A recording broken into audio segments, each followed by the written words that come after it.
Hello, it is Random Pal, and we're going to review a game on the Sega Saturn today. This is Dragon Force. Yeah, this is Dragon Force on the Sega Saturn. It's actually one of my favorite Sega Saturn games. There are actually quite a few good games on the Sega Saturn, but I don't know, this one just stands out to me, but that's probably because I'm a fan of these type of games. It's a generic game where you conquer the kingdoms, kind of like a Romance of the Three Kingdoms, or like Brigandine, or one of those type of games. And you can only pick certain kingdoms, because, you know, they're enemy kingdom that you can't choose. And depending on the kingdom you pick, depends on your starting troop type. Each kingdom has their own specialty troop type, but eventually you'll get all the troop types either by searching or gathering generals. But this game has really good cutscenes and shit. Sega Saturn was really good with the graphics. And even though it feels like there's a whole bunch of story, yeah, it does have a good amount of story, but the story is not the main part of the game. But generic evil king trying to conquer the lands, and all the other people are trying to get their piece of the land. You know, generic story like that for one of these games. And there are actually two parts to this game. The first part is, you know, unifying the land and getting everybody to destroy this Goldark guy. But once you conquer the lands, there's a second part to the game, which we'll get around to if we make it that far. Anyway, I chose Bozak because Bozak is one of the weaker nations, so you can see that the game's difficulty depends on the nation you pick at the start, and Bozak is one of the harder ones to beat.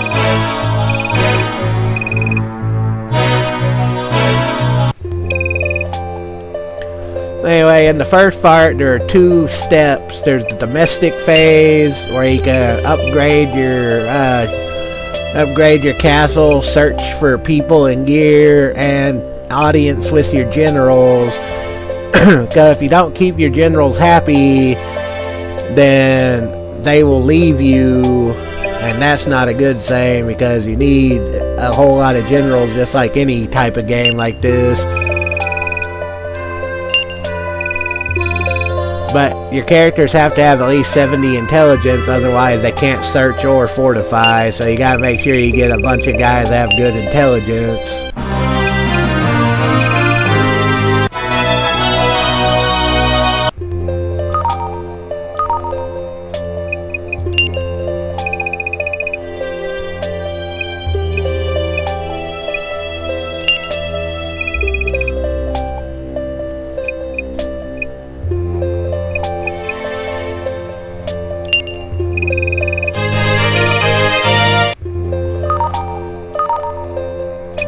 Wait, enough of the opening part. Let's get into the actual game. Now we're in the main part of the game, which is the world map exploration and conquering. Now, the best thing about this part of the game is you can pause and take time to search and explore stuff. So yeah. And there are specialty castles like this one where there are specialty villains that, you know, there's not much you could really do with at the time. But anyway, the main part of this game is fucking, alright, everyone starts fully geared, so now we're going to deploy units. Now, I like using the leaders in this game to send them out in combat.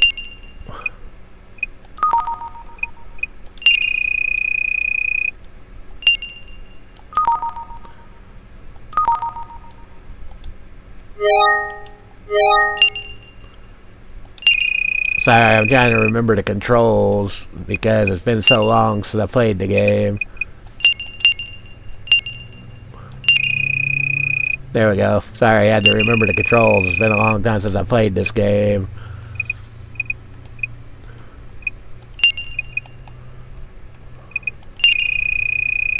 Nah, I didn't finish choosing people.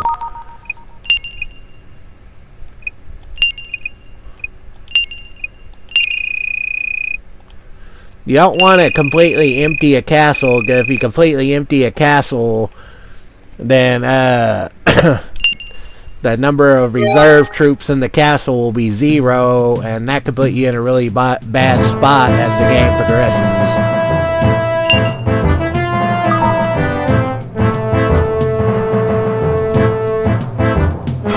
But in order to get the maximum awards, you want to make sure that your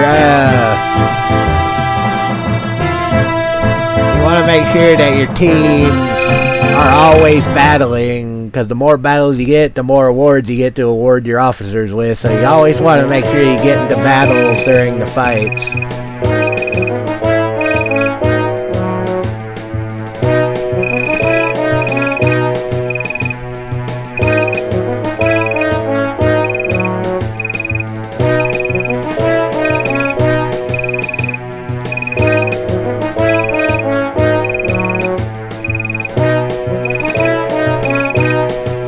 Yeah, like I said, there is a lot of story in this game, but it's not like a retarded amount.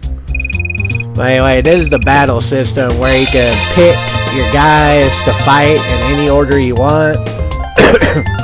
Although sometimes your guys will say they want to fight, and if you don't allow them to, they'll get pissed off. So even though she jumped in saying she wanted to fight, it's not always the best idea to allow them to, but you want to keep your generals happy, and the best way to keep your generals happy is to allow them to battle every time they want. But sometimes the matchup is terrible, like the matchup between her and that cavalry guy, the fucking terrible matchup.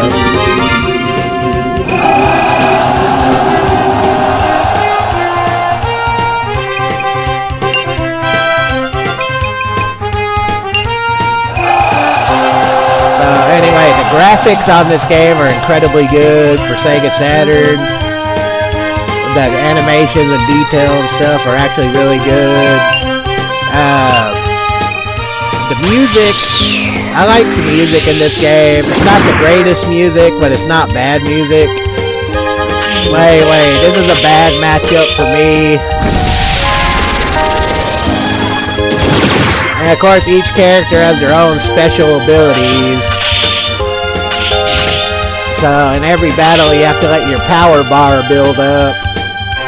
And once it builds up, you can fucking use their special skills. And their special skills you get differ greatly between the characters. So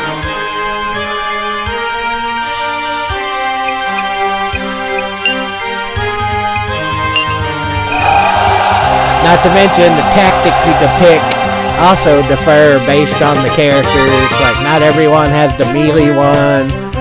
And once all the soldiers are dead, you can do duels, which is actually one of the most interesting parts of the combat. But you want to make sure you have the advantage in a duel, because if you don't have a severe advantage, you'll die. And yeah, your characters can die. They can be captured or killed. Well, we're going to take the risk and go ahead and do this duel, because I'm not playing the game 100% because it's just a review, but that way you can see what the duels are like.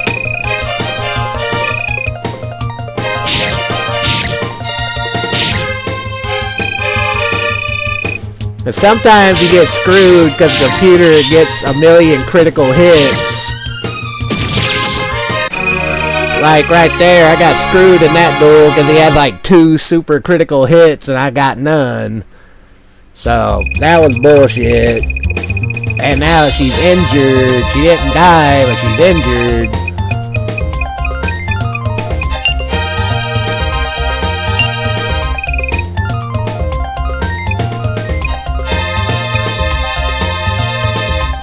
I can't remember if Beast is strong against Mage. Alright, we'll send in Beast.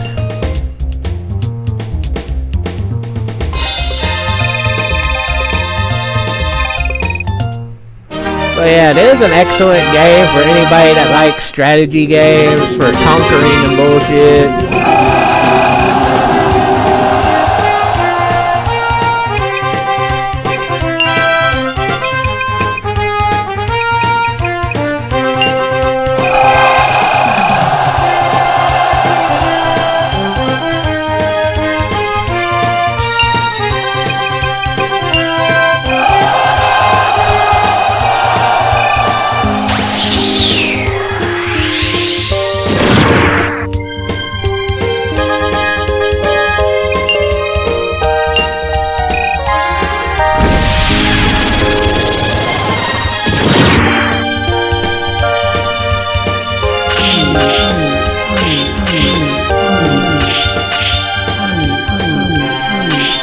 If you like classic strategy style games, this is actually a really good one.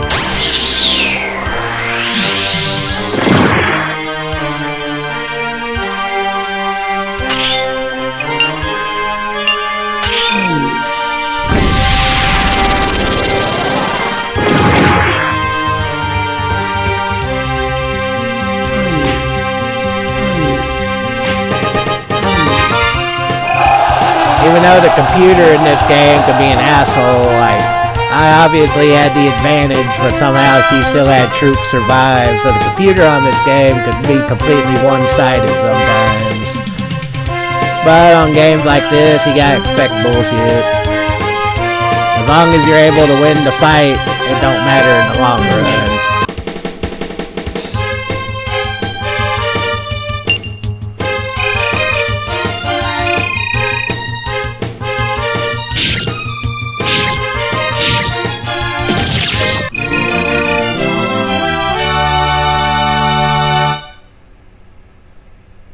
Yeah, doing duels is the quickest way to gather enemy generals. Sorry about the coughing. But it's also the quickest way for an enemy general to get killed.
Yeah, if you use your formation and skills effectively, then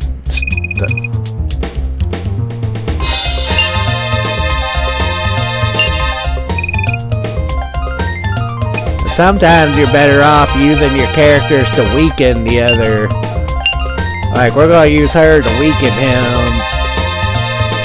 since she still has all of her troops.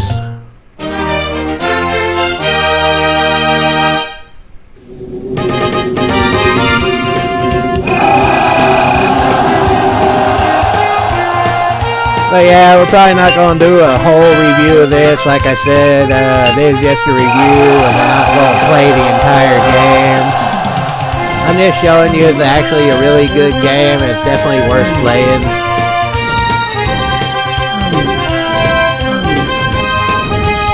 And like I said, if you're a strategy game fan, this game is actually right up your alley, I bet.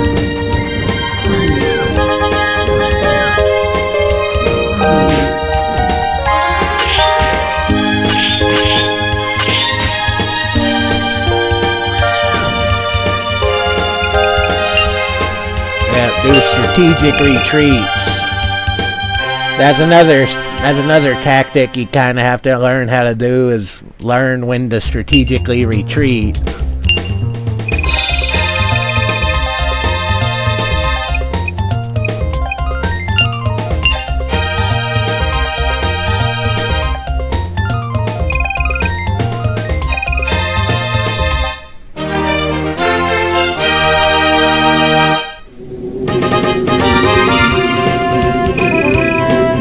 I'm not talking much because there's not much else to say, plus I really like this game.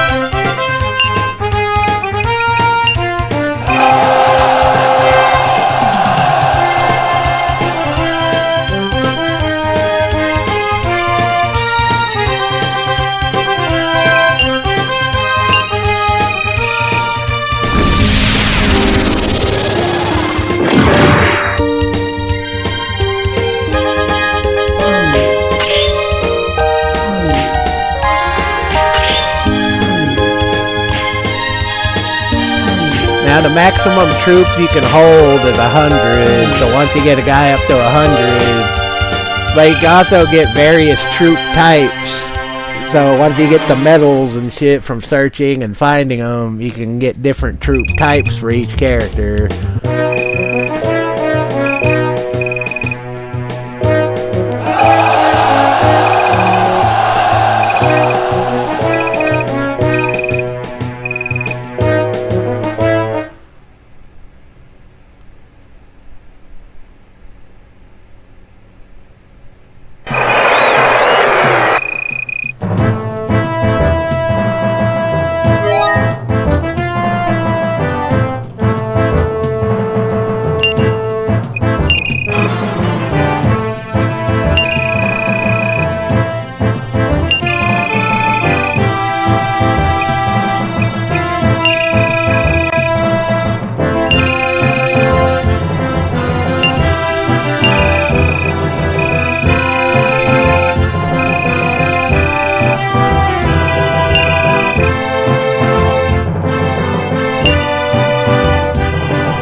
You also have to be careful if your castle's attacked directly, it lowers the grade of your castle. But in this case, I had to, because if I didn't, then he would have probably taken the castle if I lost the fight.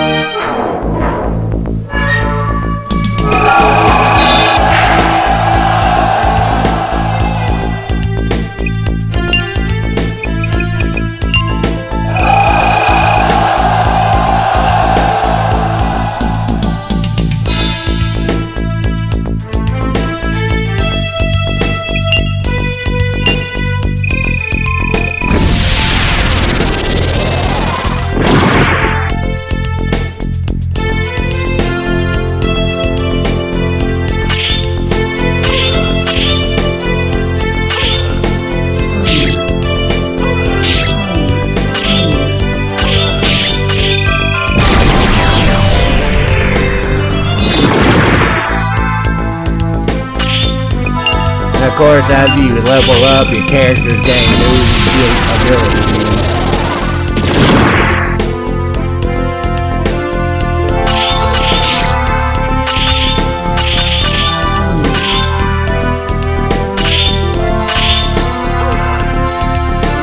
Yeah, I know Beastmen are weak against soldiers.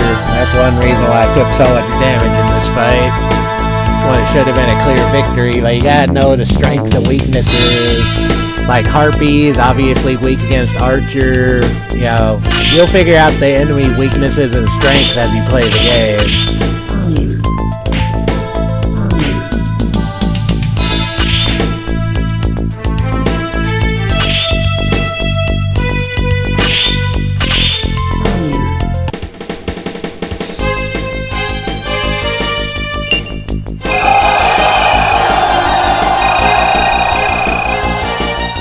and sometimes they won't agree to a duel.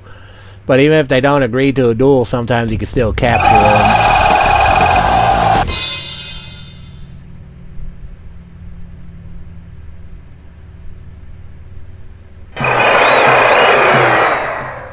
Yeah, as you can see, if you fucking defeat enemies on your castle, it'll drop your castle's level, which makes less people being able to be recruited. So you gotta be really careful about that.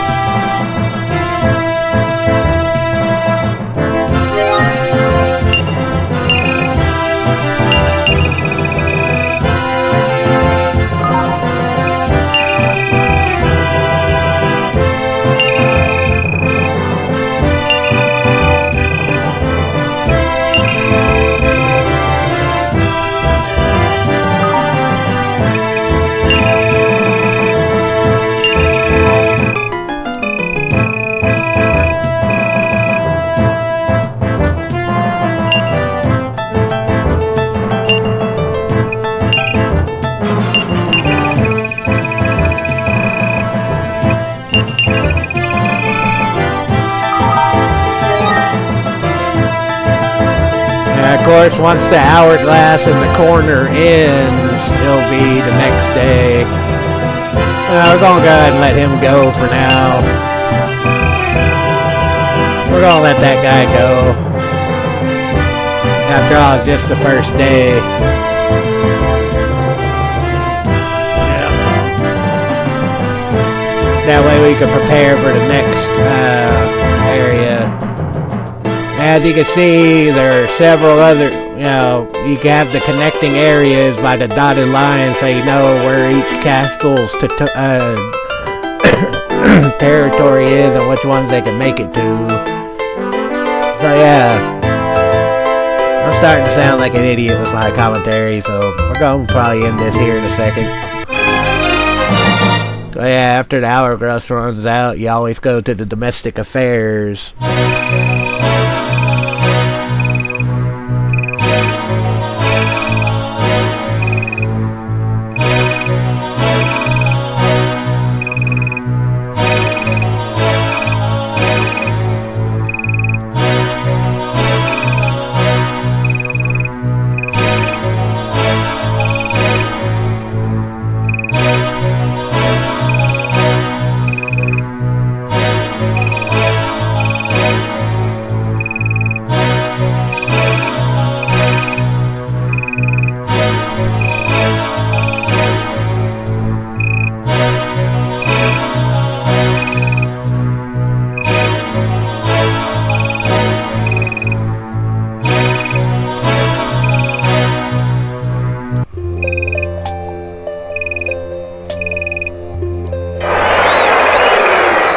And every so often the leader gets his own special awards depending on what he accomplishes that don't affect your other awards. So the leader gets built up quicker because of that.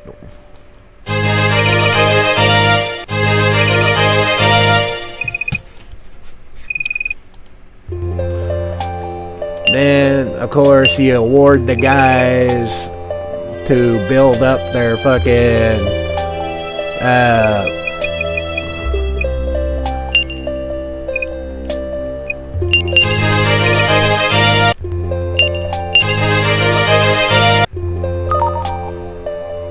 I only gave Riker so many awards because he needs them.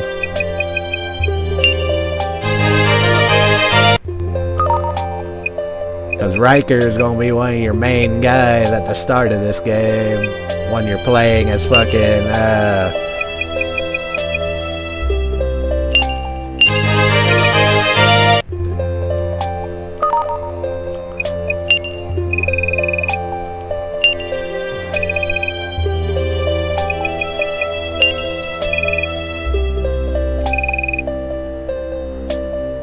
yeah, you want to talk to everyone. Alright, Norse is not going to stay long at this rate. Needs 2 weeks for uni.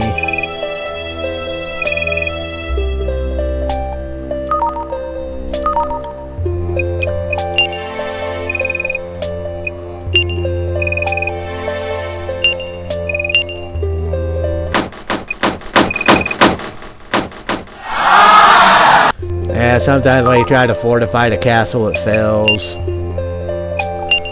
Wait, once you're done with domestic affairs, you're back into the game. It doesn't take that long to do domestic affairs, which I kind of like because it lets you get back to the game a lot faster.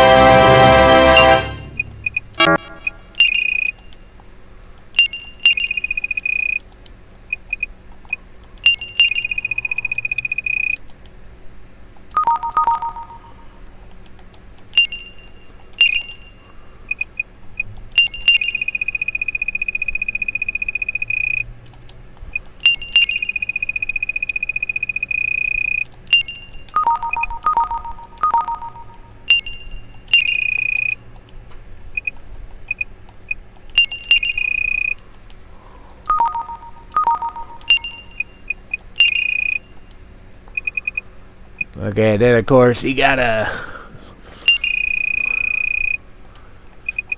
select who you want to be and where you want to send them. So it'll send Norse and Rygar. Okay, you gotta, divide your troops and shit.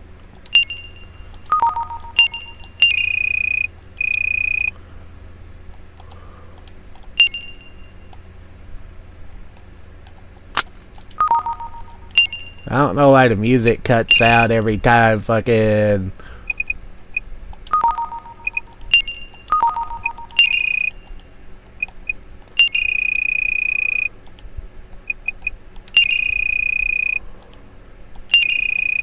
I don't know why the voice is cut out, or the music cuts out every time you pause the game.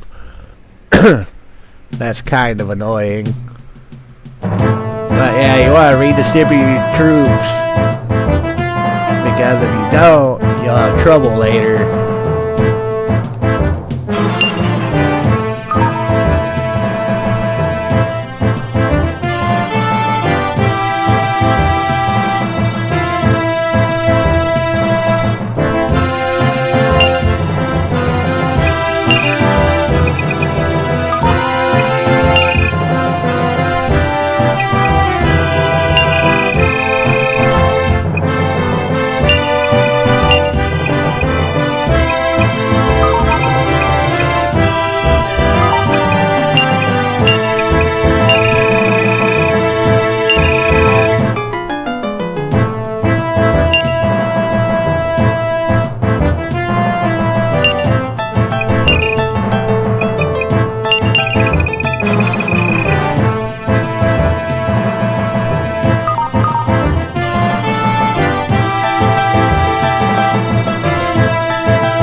also plenty of hidden heroes in this game that you can get, like the vampire heroes and all that shit. But depends on how long I do this game. I may do a complete playthrough of it, but there are hidden heroes that you can get at certain times.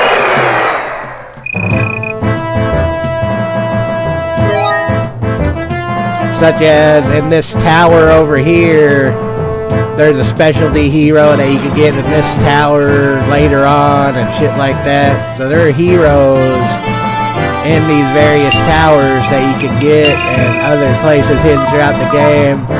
And as you search the towns and shit, depending on your hero, there are different events in the towns that can allow you to get people. So you want to make sure you're constantly searching that shit.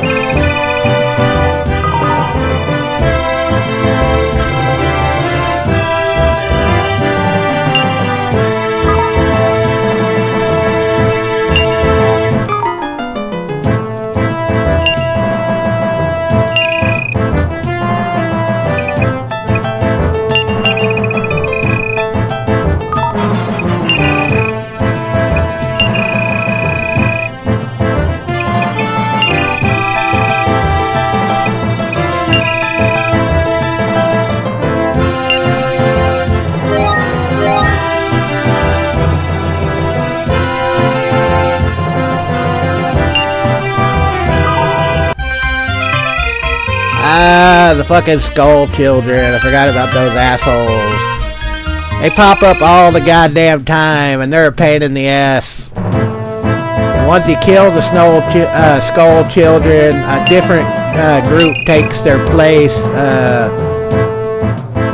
Forgot who they are, but anyway, skull children are a pain in the ass. And right now, about to be pincher attacked between those asshole skull children and the fucking Izumo samurais. They're gonna try to kick my ass. So yeah, there's constant battles and constant survival. But we're gonna end this here. I may continue this game depending on how many people actually like it and watch this video. I may do a full run of this game depending on that. But anyway, if you like my videos, please subscribe. But I'm going to end this one here. So, y'all have a good night.